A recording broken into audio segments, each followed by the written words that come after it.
Virus का कहर लगातार देश और दुनिया में बढ़ता चला जा रहा है। लगातार बहुत सारे मामले सामने आ रहे हैं। अलग अलग समाज सेवी संस्थाएं अलग अलग तरीके से लोगों को जागरूक कर रहे हैं। हम इस वक्त किन्नर समाज में पहुंचे हैं तो हमारे साथ सोनाक्षी जी मौजूद है, जो सोनाक्षी महंत हैं, चंडीगढ़ में ये गद्दी आसीन हैं। आप लोगों से क्या कहना चाहेंगे जो लगातार? सबसे पहले आप सब लोगों को मेरी तरफ से नमस्कार। मेरा पंजाब और हिंदुस्तान हमेशा खुशहाल रहे। हम किन्नर समाज की हमेशा आपके बच्चों के प्रति और आपके जब मैरिज दिवस होते हैं वहाँ उस वक्त हम लोगों की ब्लेसिंग आपको होती है, हमारा आशीर्वाद आपको होता है। लेकिन आज पूरे हिंदुस्तान को हम यही दुआएं देना चाहते हैं कि हमारा हिंदुस्तान पूरा खुशहाल रहे, हमारा हरियाणा और पंजाब और पूरा हिंदुस्तान खुशहाल रहे हमेशा। जैसे ये महामारी जो चल रही है जिसके कारण आज अमीर गरीब और बड़ी बड़ी संस्थाएं और बड़ी बड़ी लीडर लोग, नेता लोग और हमारे पुलिस कर्मचारी और सफाई कर्मचारी सब इस महामारी का शिकार हो रहे हैं। तो इसके लिए हम लोगों को उनके लिए हमने बड़ी ब्लेसिंग करी है। हमने चंडीगढ़ में भी हवन करवाया था उनके लिए, और जो गरीब लोग हैं उनके लिए भी हमारा समाज किन्नर समाज आगे आया है। तो आज हम ये बेनती करना चाहते हैं और हिंदुस्तान परमात्मा से भी ये बेनती है हमारी कि परमात्मा इस महामारी में पूरे हिंदुस्तान को हमारे को दोबारा से खुशहाल कर दें। अच्छा, एक बात बताइए, आपने देखा कि पूरी दुनिया के अंदर जब लॉकडाउन हुए तो बहुत सारे जो काम हैं वो गिर गए, उनका ग्राफ बहुत गिर गया। क्या किन्नर समाज को भी इसका कोई नुकसान हुआ है लॉकडाउन के चलते, कुछ ऐसा? इसके बारे में मैं ये कहना चाहूँगी कि आप लोगों के घरों से ही हम लोग छोटी छोटी रकम इकट्ठा करते हैं। आप लोगों के घरों में खुशियाँ आती है, मैरिज होती है, बच्चों की आपके बेटे की बेटी की मैरिज होती है और आपके घरों में बच्चे पैदा होते हैं तो हमारा आना जाना होता है आप लोगों के घरों में। अगर आप लोग खुश हो, सेफ़ हो तो हमारा दोबारा से आपके घरों में आना जाना शुरू हो जाएगा। हमारी ये बेनती है कि आप खुश रहो, आपकी लंबी लंबी उम्र हो, आप खुश हो, आपकी लंबी उम्र है, आप खुशहाल हो, तो हम लोग भी आप पे निर्भर हैं और हम दोबारा से आपके घरों में आना जाना शुरू कर देंगे।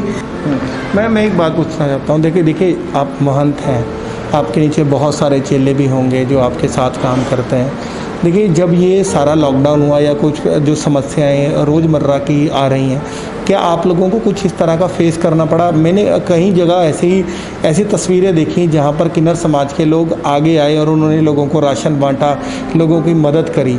तो आप क्या आगे भी, क्योंकि अभी फ़िलहाल अब जानते हैं कि लॉकडाउन और बढ़ने वाला है कि तो पता नहीं कब तक ये चलेगा, और बताया ये जा रहा है कि जून तक ये महामारी जो है वो बहुत ज़्यादा फैल सकती है। तो आप अपने समाज को क्या कहना चाहते हैं, क्योंकि सब लोग आपकी बात मानते हैं, उनको क्या कहना चाहते हैं? मेरी समाज से, मेरे हिंदुस्तान से, मेरे पंजाब और हरियाणा में यहाँ पे हम लोग रह रहे हैं, मेरी पूरी जनता से ये प्रार्थना है कि जो किन्नर समाज है आपके बच्चों की खुशियाँ मनाने वाला समाज है, इसको एक अच्छी नज़र से देखना चाहिए। जैसे आपके घर में आपके भाई बहन हैं, किसी घर के अंदर एक हैंडीकैप्ड बच्चा होता है, कोई बच्चा मंदबुद्धि बच्चा भी होता है, तो आप उनका पालन पोषण अपने बच्चों का करते हो। लेकिन समाज में हम भी, हमारा ओहदा बड़ा है, उम्र हमारी छोटी है, हम आपके बच्चों की तरह, आपके भाई बहनों की तरह हैं। ये हिंदुस्तान का जितने भी नागरिक हैं, पंजाब के जितने भी नागरिक हैं, हरियाणा के जितने नागरिक हैं, ये हम लोगों को हमेशा अपने भाई बहन के नाते समझते हुए अगर हम इनका ध्यान रखते हैं तो ये भी हमारा ध्यान रखेंगे।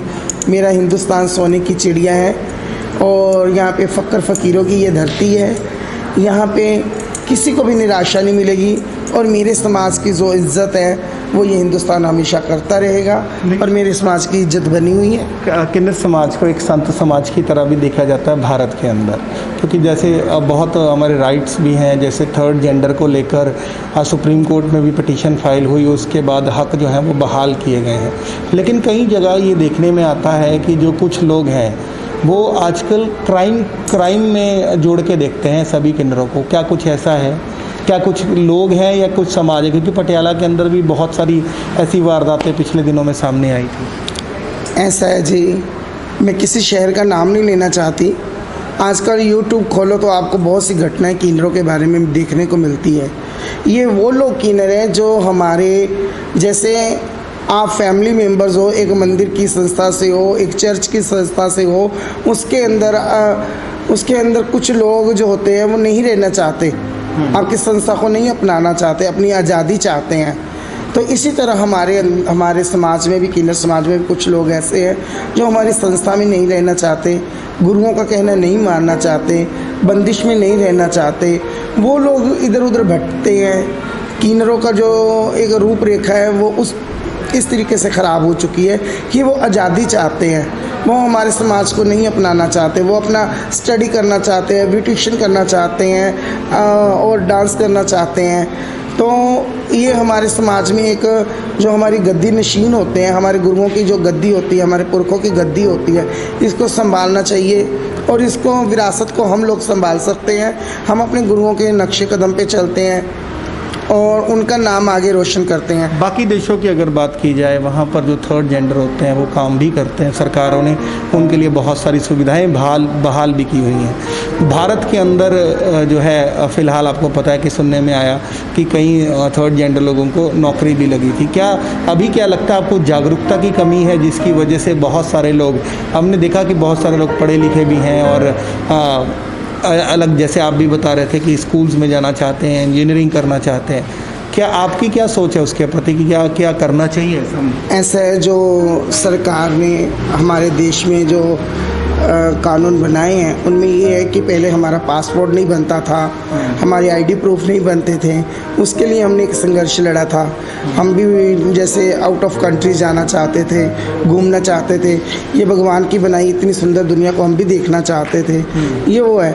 रही बात नौकरी का सवाल है, नौकरी में अभी आजकल ये है कि केरला के अंदर और तमिलनाडु के अंदर और अपना पंजाब और महाराष्ट्र के अंदर इतने बच्चे पढ़े लिखे, अच्छी फैमिलियों से भी है, छोटी फैमिलियों से भी है, इतने बच्चे जिन्होंने बीए की पढ़ाई करी हुई है, आईपीएस ऑफिसर की पढ़ाई करी हुई है और बहुत सी डिग्रियां हासिल करी हुई हैं। आजकल ये समाज और देश उनको जल्दी से नौकरियां नहीं देता। आपने देखा होगा स्टूडेंटों की कितनी हड़तालें होती हैं, उनको नौकरियां नहीं मिलती तो हमारे समाज को कहाँ नौकरी मिलेगी।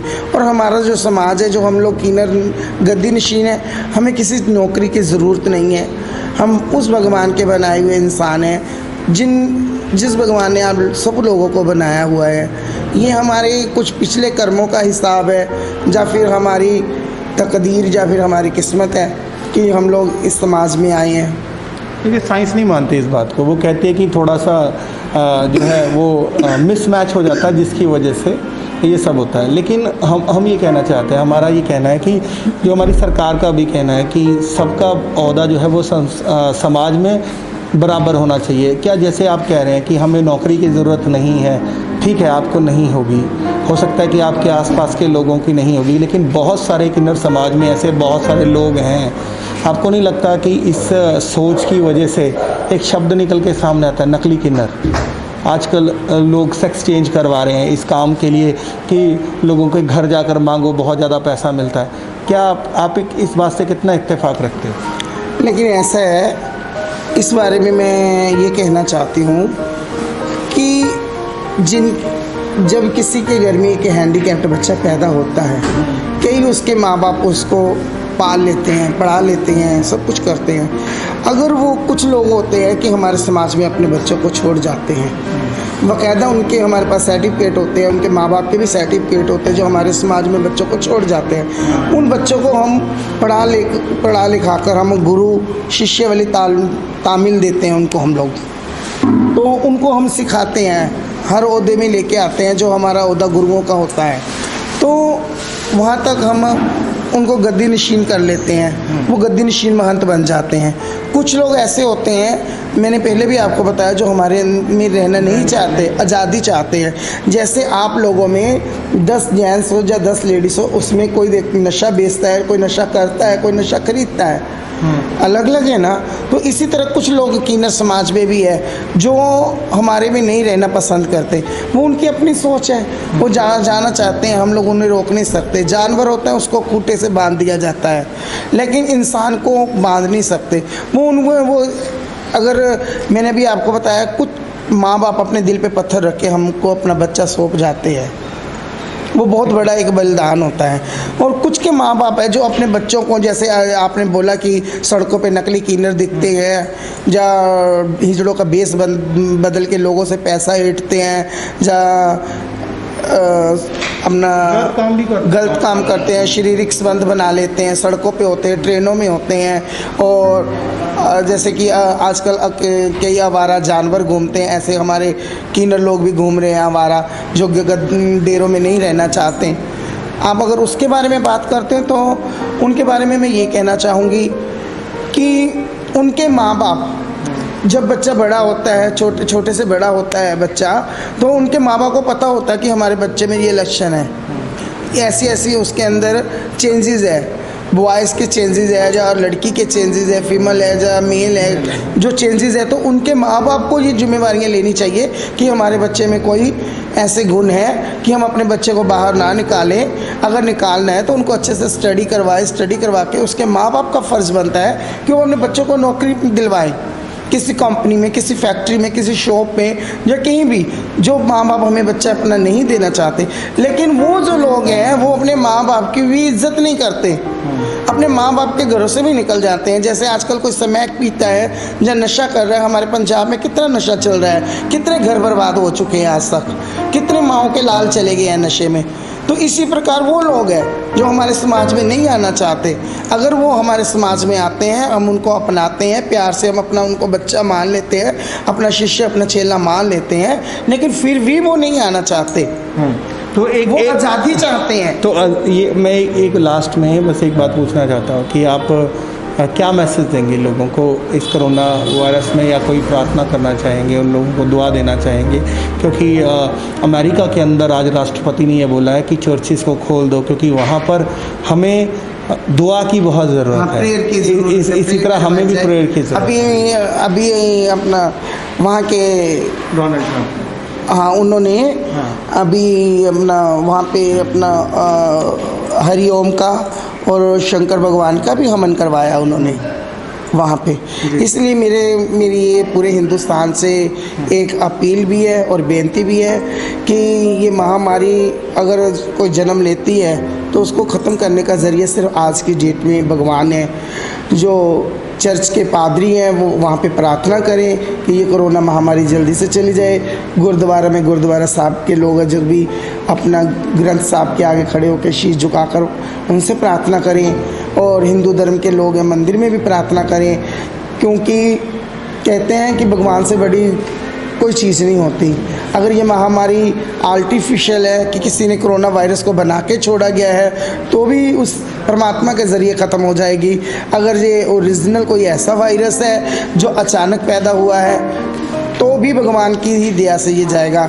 और मेरे किन्नर समाज को लोग बड़े महंतों और संतों के रूप में देखता है। हम लोगों की बड़ी रिस्पेक्ट और बड़ी इज्जत है संसार में, और हमें भगवान का दर्जा दिया जाता है। उस दर्जे के नाते मैं ये प्रार्थना करती हूँ कि जितने भी मेरे भाई बहन हैं हिंदुस्तान में, मेरे छोटे बच्चे हैं, जितने भी हिंदुस्तान के अंदर जिनको हमने बच्चों को लोरियाँ दी हैं, जो आज छोटे से बड़े हो चुके हैं और आने वाले बच्चे हैं, और भी लोग हैं, जितनी भी जनता मेरी, वो हमेशा खुशहाल रहें। मेरा हिंदुस्तान कोरोना से जल्दी मुक्ति पाए, मेरा हिंदुस्तान दोबारा से खुशहाल हो जाए। जो पूरी सृष्टि इस वक्त रुकी हुई है, और लोगों का कुछ क्या कहना ही है कि ऐसी महामारी में भगवान ने भी अपना मुंह मोड़ लिया है हम लोगों से। लेकिन अगर भगवान ने हम लोगों को किसी एक के पाप की, एक के गुनाह की सज़ा हम सबको देनी है, तो ये उसकी मर्ज़ी है। लेकिन हमारी बेनती है कि आप खुशहाल रहो हमेशा हिंदुस्तान। तो कहते हैं कि दुआ में बहुत असर होता है। सब जगह अब यही बात कही जा रही है कि हमें सबको मिलकर एक दूसरे के लिए प्रार्थना करनी चाहिए, एक दूसरे के लिए ऐसी शुभकामनाएं माननी चाहिए ताकि वो सभी सेफ रहें, और जो कोरोना से पीड़ित हैं वो जल्द से जल्द ठीक होकर अपने घर को आएँ। आपने सुना कि किस तरह से थर्ड जेंडर समाज की तरफ से दुआ की गई है, और हम ये विश्वास करते हैं कि जल्द से जल्द जो इन्होंने प्रार्थना की है उसको सुना जरूर जाएगा। Jitendra Stephen, P7 news, Patiala.